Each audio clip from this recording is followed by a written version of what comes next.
आज की वीडियो में हम एक ऐसी बीमारी पर बात करेंगे जिससे हर साल हज़ारों नहीं बल्कि लाखों लोग मौत का शिकार होते हैं।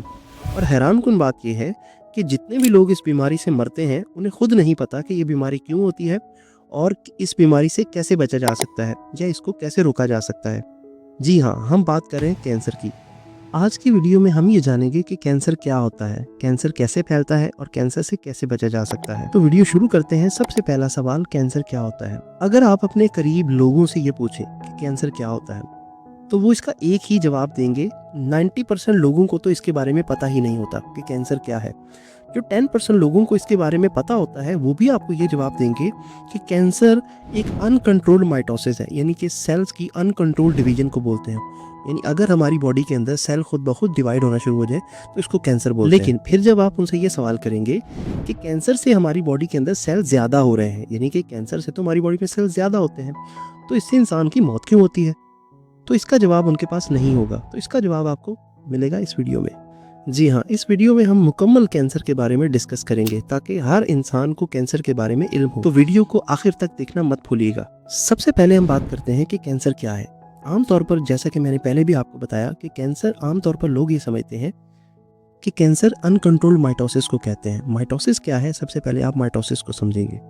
माइटोसिस हमारी बॉडी के अंदर सेल डिवीजन होती है जिससे नए सेल बनते हैं। हमारी बॉडी के जितने भी सेल्स हैं वो पहले से मौजूद सेल्स में डिवीजन से बनते हैं, यानी एक सेल जब डिवाइड होता है तो उससे नए सेल्स बनते हैं और इस प्रोसेस को माइटोसिस बोलते हैं। अब ये जो माइटोसिस का प्रोसेस है इसको कुछ जीन्स कंट्रोल करते हैं और वो जीन्स हमारी बॉडी के अंदर तमाम कैरेक्टर्स को कंट्रोल करते हैं और ये जीन्स हमें अपने पेरेंट्स से मिलते हैं। ये जीन्स हमारी बॉडी के अंदर तमाम कैरेक्टर्स को कंट्रोल करते हैं, जैसे कि एक सेल कब डिवाइड होगा, कितनी देर के बाद डिवाइड होगा और कब डिवाइड होगा और कैसे डिवाइड होगा। और ये तमाम प्रोसेस एक प्रोग्राम प्रोसेस होता है, यानी कि एक मुकम्मल स्टेप बाय स्टेप ये प्रोसेस होता है। और इसमें एक सेल जो है वो डिवाइड होकर दो नए सेल्स बनाता है जिसे हम माइटोसिस कहते हैं, सेल डिवीजन कहते हैं। अब यहाँ पर हर इंसान के ज़हन में सवाल आता है कि आखिर क्या होगा जिसकी वजह से सेल खुद ब खुद डिवाइड होना शुरू होते हैं। उसके लिए आपको एक कॉन्सेप्ट समझना पड़ेगा कि हर सेल के अंदर कुछ जीन्स होते हैं जो ये तय करते हैं कि एक सेल कब डिवाइड करेगा और कैसे डिवाइड करेगा। और जैसे ही वो सेल डिवाइड होने के करीब आता है तो वो जीन्स एक्टिव हो जाते हैं और उस सेल को डिवाइड करते हैं। अब अगर वो जीन्स किसी फैक्टर की वजह से डैमेज हो जाए तो हमारी बॉडी के जो सेल्स हैं वो हमारी बॉडी के उस रूल से निकल जाते हैं कि वो कब डिवाइड होंगे, या उनको बताने के लिए जो जीन जो उनको बताता है कि उन्होंने कब डिवाइड होना है वो जीन अब नहीं रहे, जिसकी वजह से हमारी बॉडी के जो सेल्स हैं, जो कैंसर सेल हैं जो कि अनकंट्रोल्ड माइटोसिस का शिकार हैं, वो खुद ब खुद डिवाइड होना शुरू हो जाते हैं और इसी कंडीशन को हम बोलते हैं कैंसर। अब दूसरा सवाल ये है, अगर कैंसर से हमारी बॉडी के सेल बढ़ रहे हैं तो फिर इंसान की मौत क्यों होती है, ये इंसान मरता क्यों है। उसके लिए फिर से आपको एक कॉन्सेप्ट समझना पड़ेगा जिसको हम बोलते हैं सेल डिफरेंशिएशन। सेल डिफरेंशिएशन क्या है, हमारी बॉडी के अंदर जितने भी सेल इस वक्त मौजूद है, हर सेल का कोई ना कोई फंक्शन है। हमारी बॉडी का हर सेल इस वक्त डिफरेंशिएटेड है, वो डिवीजन ऑफ लेबर के अंदर है, यानी कि हर सेल को कोई ना कोई काम दिया गया है और उस वो काम को परफॉर्म कर रहा है। हमारे स्किन के सेल हमारी बॉडी को प्रोटेक्ट कर रहे हैं, हमारे ब्रेन के सेल्स हमारी बॉडी के अंदर कंडक्शन ऑफ इम्पल्सेस कर रहे हैं, हमारे blood cells transport of oxygen कर रहे हैं। हमारी बॉडी के अंदर तकरीबन 200 से ज़्यादा किस्म के सेल होते हैं, हर सेल का कोई ना कोई फंक्शन है। लेकिन एक चीज़ हैरानकुन ये है कि कैंसर सेल का कोई फंक्शन नहीं होता। कैंसर के सेल अनडिफरेंशिएटेड सेल्स हैं, इनका हमारी बॉडी में कोई फंक्शन ही नहीं है। तो आमतौर पर जब किसी इंसान को कैंसर होता है तो उसकी बॉडी के अंदर ऐसे सेल्स बढ़ रहे हैं जिनका कोई फंक्शन ही नहीं है। यानी कि अगर आप सोचें तो अगर हमारी बॉडी में ऐसे सेल बढ़ते रहेंगे तो एक टाइम ऐसा आएगा कि हमारी बॉडी के अंदर सारे सेल्स वही रह जाएंगे जिनका कोई फंक्शन ही ना हो, और यही हमारी कैंसर की आखिरी स्टेज कहलाती है। अब दूसरा सवाल ये है कि कैंसर के सेल तेज़ी से क्यों डिवाइड होते हैं, इतनी जल्दी क्यों डिवाइड होते हैं, ट्यूमर कैसे बनाते हैं। तो इसका जवाब ये है कि कैंसर के सेल, आमतौर पर कैंसर के सेल की जो खुराक है वो है ग्लूकोज। ग्लूकोज, हमें जो भी हम चीज़ खाते हैं उसका जो एंड प्रोडक्ट है वो ग्लूकोज ही है। बहुत सी फूड्स ऐसी हैं जो डायरेक्ट ग्लूकोज हमारे ब्लड में शामिल करती हैं, जिससे हमारे जो कैंसर के सेल्स हैं इनको ग्लूकोज बहुत ज़्यादा अमाउंट में मिल जाती है और फिर ये तेज़ी से डिवाइड होते हैं और तेज़ी से डिवाइड होते ही ये हमारी पूरी बॉडी के अंदर फैलना शुरू हो जाते हैं, और जिसे हम डिफरेंट स्टेजेस से डिनोट करते हैं। जैसा कि अगर कैंसर के सेल्स एक मखसूस लोकलाइज्ड एरिया में मौजूद हैं तो इसे हम स्टेज 0 कहते हैं, और अगर स्टेज 0 से स्टेज 1 पे चला जाए इसका मतलब कि सेल्स का जो ट्यूमर है वो कुछ उसका साइज़ इंक्रीज़ हुआ है। और जब उसका साइज़ और इंक्रीज़ होता है तो वो स्टेज 3 में एंटर होता है। और उसके बाद जब वो हमारी बॉडी के सेल्स एक जगह से दूसरी जगह पर शिफ्ट होते हैं, यानी कि हमारी बॉडी के एक हिस्से से जब वो हमारे सर्कुलेटरी सिस्टम से होते हुए पूरी बॉडी के अंदर फैलना शुरू हो जाते हैं या किसी दूसरे ऑर्गन्स के अंदर चले जाते हैं, तो फिर वो वहाँ पे जाके डिवाइड करना शुरू हो जाते हैं और हमारे डिफरेंट ऑर्गन्स को भी डैमेज करना शुरू कर देते हैं, जैसा कि किडनी, लिवर।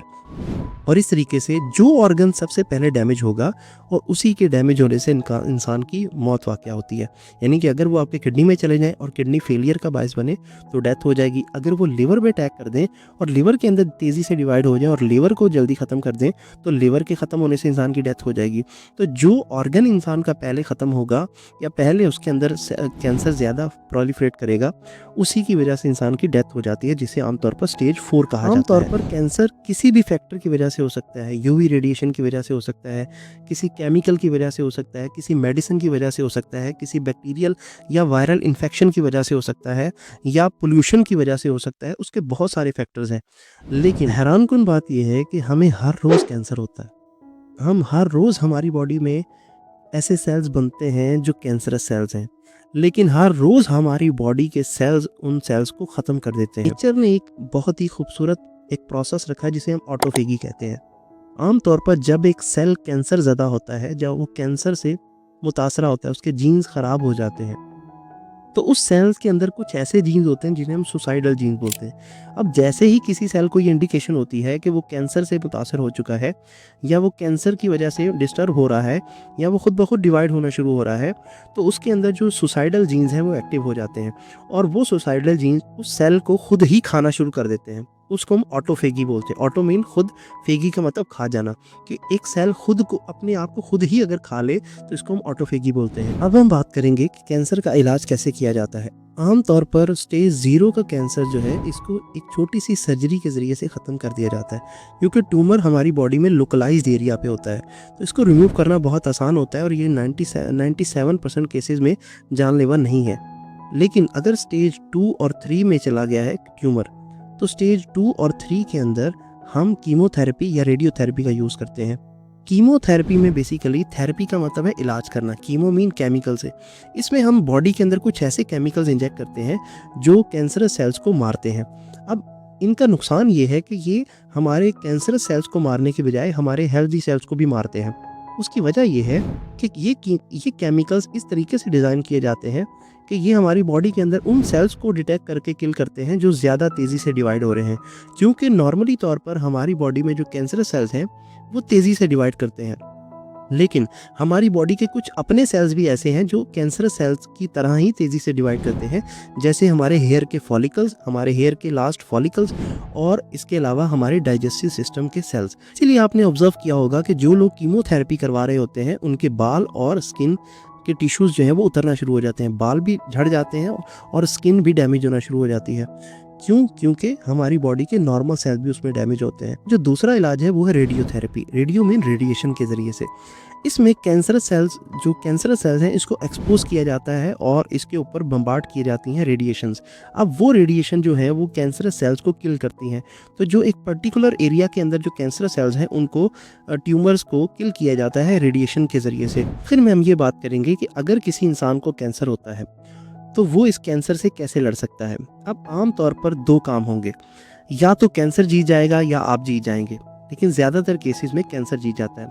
लेकिन अगर आप जीतना चाहते हैं या आपने किसी दोस्त को या किसी ऐसे शख्स को जितवाना चाहते हैं जिसे आप जानते हैं, सबसे पहले आप एक चीज़ को समझें कि हमारी बॉडी के अंदर जो कैंसरस सेल्स हैं उनकी खुराक है कार्बोहाइड्रेट्स। Carbohydrates mean sugars.